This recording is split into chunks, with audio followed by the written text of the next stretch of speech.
Spiderman ആ പേര് കേൾക്കുമ്പോൾ തന്നെ 2000-ന് മുന്നേ ജനിച്ചവർക്ക് ഒരു പ്രത്യേക നൊസ്റ്റാൾജിക് ഫീലാണ്. കാരണം അവർ ആദ്യമായിട്ട് കണ്ടിഷ്ടപ്പെട്ട വിദേശ സൂപ്പർ ഹീറോ സ്പൈഡർമാൻ ആയിരിക്കും. അതിന് പ്രധാനപ്പെട്ട പങ്ക് വഹിച്ചത് ഒരുപക്ഷെ സൂര്യ ടി വി ആയിരിക്കും. 2002 ഇറങ്ങിയ സ്പൈഡർമാൻ നമ്മൾ ഭൂരിപക്ഷം പേരും കണ്ടത് സൂര്യ ടി വിയിലായിരിക്കും. നാട്ടുമ്പുറത്തൊക്കെ കേബിൾ ടി വി പോപ്പുലർ ആവുന്നത് ഈ 2000 കാലഘട്ടത്തിലാണ്. അതിനു മുമ്പ് നമുക്ക് ആകെയുള്ള സൂപ്പർ ഹീറോ ശക്തിമാനായിരുന്നു. ഞായറാഴ്ച ദൂരദർശനിൽ ടെലികാസ്റ്റ് ചെയ്യുന്ന ശക്തിമാൻ കാണാൻ കാത്തിരിക്കുമായിരുന്നു. അത് സൂപ്പർമാൻ്റെ കോപ്പി ആയിരുന്നെന്ന് പിന്നീടാണ് അറിഞ്ഞത്.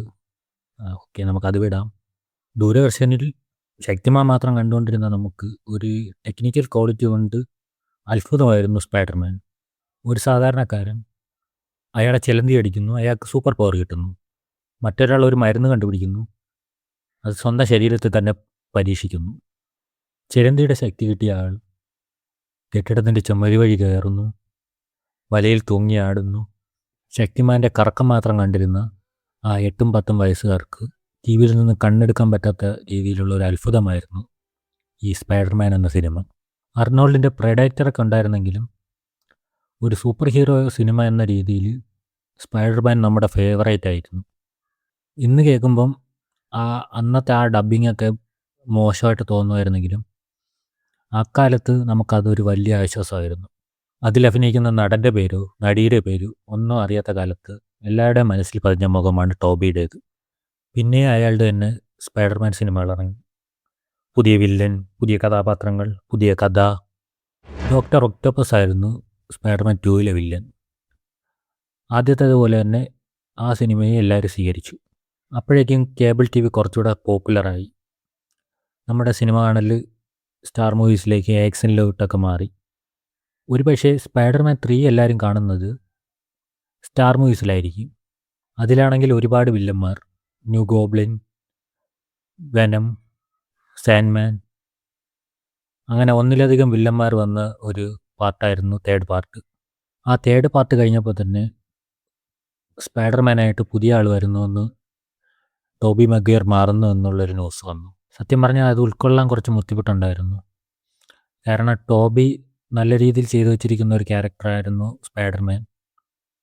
അപ്പോൾ അത് മാറ്റിയിട്ട് എന്തിനാണ് പുതിയൊരാൾ എന്നായിരുന്നു നമ്മുടെ ചിന്ത. അങ്ങനെ പുതിയ സ്പൈഡർമാൻ വന്നു. അമേസിങ് സ്പൈഡർമാൻ എന്നായിരുന്നു പേര്. ആൻഡ്രൂ ഗാർഫീൽഡ് ആയിരുന്നു സ്പൈഡർമാനായിട്ട് വന്നത്. വില്ലനായിട്ട് ലിസാർഡ്. കഥ ഏകദേശം നമ്മുടെ ടോബിയുടെ സ്പൈഡർമാൻ്റെ ഫസ്റ്റ് പാർട്ടിലുള്ള അതേ കഥ തന്നെയാണ് ഇതിലും. വില്ലൻ ഉണ്ടാകുന്നതും സ്പൈഡർമാൻ ആകുന്നതും എല്ലാം ഏകദേശം നമുക്ക് അതിൽ നിന്നുള്ള സെയിം റെഫറൻസ് തന്നെയാണ് യൂസ് ചെയ്തിരിക്കുന്നത്. അതിനുശേഷം അമേസിങ് സ്പൈഡർമാൻ 2 വന്നു. ഇതിലാണ് ആൻഡ്രൂ ഗാർഫീൽഡുമായിട്ട് നമുക്ക് ഒരു ഇമോഷണൽ കണക്ഷൻ വരുന്നത്. അതിന് കാരണം കാമുകിയായ ഗെൻ സ്റ്റാൻസിയുടെ മരണമാണ്. അതിൽ കുറച്ച് നല്ല രീതിയിലാണ് ആ ഇമോഷണലൊക്കെ ആൻഡ്രൂ ഗാർഫീൽഡ് കൺവേ ചെയ്തത്. അപ്പോൾ നമുക്ക് ആ ഒരു ഇമോഷണൽ കണക്ഷൻ സ്പൈഡർമാനായിട്ട് കിട്ടി. ആൻഡ്രൂ ഗാർഫീൽഡിൻ്റെ അമേസിങ് സ്പൈഡർമാൻ 2 പാർട്ടേ ഉണ്ടായിരുന്നുള്ളൂ. അതിനുശേഷം സ്പൈഡർമാനായിട്ട് എത്തിയത് ടോം ഹോളണ്ടാണ്. ടോം ഹോളണ്ടിൻ്റെ സ്പൈഡർമാനെ കുറിച്ച് നമ്മൾ പ്രത്യേകം പറയേണ്ട കാര്യമില്ല. ക്യാപ്റ്റൻ അമേരിക്ക സിവിൽ വാറിൽ ഒരു ചെറിയ ക്യാമിയോ ആയിട്ടാണ് ടോം ഹോളണ്ട് സ്പൈഡർമാൻ അപ്പിയറൻസിൽ വന്നത്. അതിനുശേഷം Spiderman homecoming, Avengers infinity war, Spiderman far from home, Spiderman no way home, endgame, ഇപ്പോൾ ഇതാ സ്പൈഡർമാൻ ബ്രാൻഡ് ന്യൂ ഡേ. ഇത്രയും സിനിമകളിൽ ടോം ഹോളണ്ട് സ്പൈഡർമാനായിട്ട് അപ്പിയറൻസ് നടത്തിയിട്ടുണ്ട്. സ്പൈഡർമാനായിട്ട് ഏറ്റവും കൂടുതൽ അപ്പിയറൻസ് നടത്തിയിട്ടുള്ളത് ടോം ഹോളണ്ട് ആണെങ്കിലും ഈ നമ്മൾ 90s കിഡ്സിൻ്റെ ഒരു നൊസ്റ്റാൾജിക് ആയിട്ടുള്ള ഒരു സ്പൈഡർമാൻ എന്ന് പറയുന്നത് ടോബി മഗ്വയറാണ്. കാരണം നമ്മൾ ആദ്യമായിട്ട് കണ്ടതും ആദ്യമായിട്ട് ഇഷ്ടപ്പെട്ടതും ആയിട്ടുള്ള ഒരു സൂപ്പർ ഹീറോ സ്പൈഡർമാൻ ആയിരുന്നു. അത് ചെയ്തത് ടോബി മഗ്വയർ ആയിരുന്നു. അപ്പം ആ ഒരു ഇഷ്ടം നമുക്ക് എപ്പോഴും ഉണ്ടായിരിക്കും. നോവേ ഹോമിൽ അവർ തിരിച്ചു വരുന്ന ഒരു സീനുണ്ടായിരുന്നു.